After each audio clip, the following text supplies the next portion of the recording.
everyone, welcome back to another episode of Webtech Tutorial. Today I'm going to be showing you how to activate Wells Fargo Credit Card account online. Watch the video till the end and don't forget to subscribe to our channel if you've not yet. Press the notification bell icon so that you'll never miss another upcoming upload from us.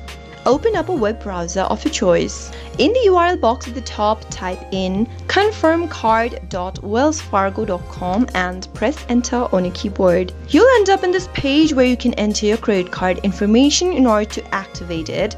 Go ahead and enter your credit card number that is available on your credit card. Go ahead and enter your full account number, and once you do that, enter your credit card CVV number available on your credit card in the next field. Now, go ahead and type in your date of birth information on the next, and type in the last 4 digits of your social security number or your ITIN, and finally click on the confirm button at the bottom right hand corner. Soon after you enter these information and click confirm, you'll be instructed further. Simply go ahead and follow the on-screen prompts, and that should be able to activate your credit card for Wells Fargo. That is how it is done. I hope you found the video to be helpful. If you did, go ahead and give us a thumbs up. I'll soon be back with more videos like this. Thank you for watching.